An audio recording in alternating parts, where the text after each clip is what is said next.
Hi, it's Elizabeth from Tyre Valley Motorhomes, and today we'll be doing the handover video of the Wildax. The first thing you'll come to behind your driver's door is your LPG filler point.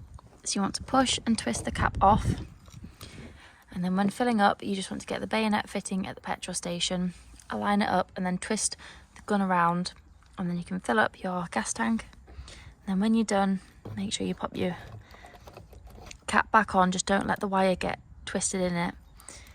Make sure it's around the side, and then it won't get stuck when you're trying to take it on and off. When you're hooking up your cable to your vehicle, you want to lift the cap on both the vehicle and your hookup cable, and then align it up with your vehicle and then slide it on. And then always connect your cable to the vehicle first and then the mains, and then when disconnecting, disconnect from the mains and then the vehicle, so you're never walking around with a live lead. At the back of the vehicle we've got your spare tyre, and we've also got your 4 reversing sensors along the bottom, and we also have your fresh water. Underneath the vehicle at the back we've also got your wastewater drain off point. So you want to drain your water off if you're leaving a site, so you're not travelling home with the extra weight of dirty water.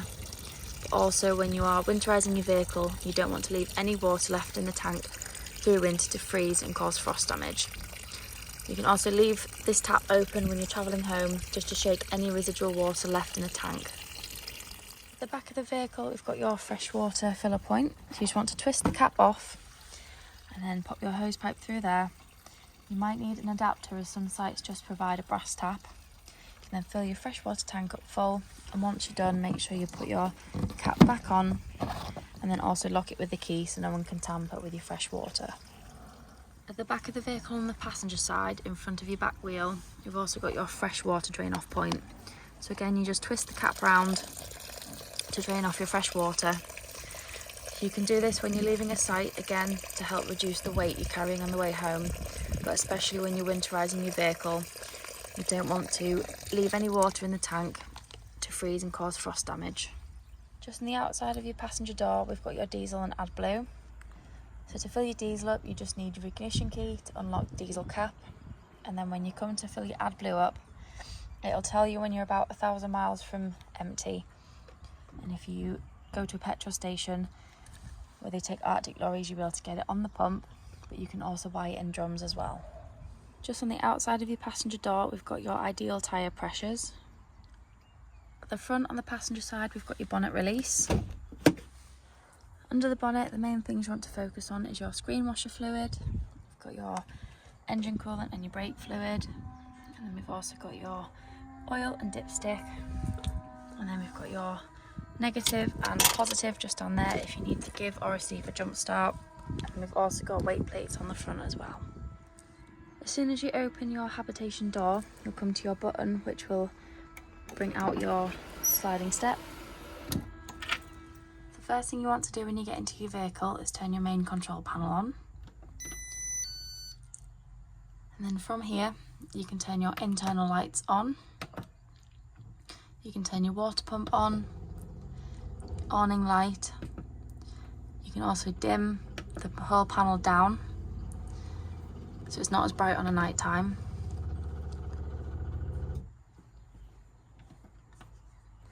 You can check your fresh water,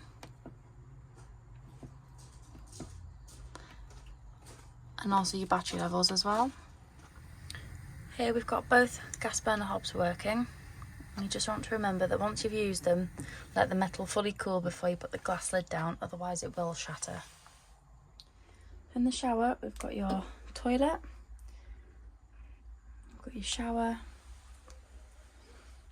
we've got some cupboards and your skylight. We've also got a hanging rail here so you can dry your towels or any wet clothing. We've also got a mirror above your sink, which does push back and fold in to give you space when you want to have your shower or when you're using the toilet. And to flush you just press the black button in the back here, making sure you've got the water pump turned on, and you'll get water in the bowl. And then to open you just pull the grey lever forward and then shut. always keeping the blade and toilet lid closed so you don't get any smells through the vehicle. So on the passenger side, under your travelling seat, we've got your boiler drain down.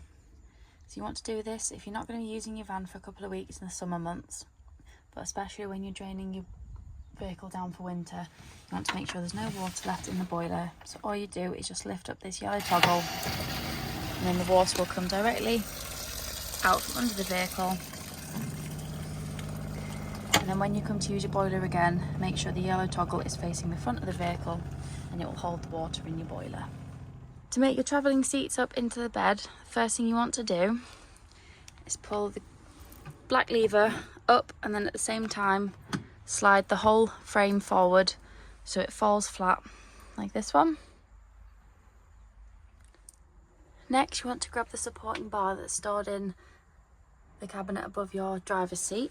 It'll look like this. It's a H-shaped metal bar, and then you just want to slide in your supporting bar across to make up the base of your bed. Next, you want to grab your filler cushion from the side just next to your oven and hobs. And then what you want to do is just place the filler cushion down. Here we've got the double bed all made up, ready to sleep on.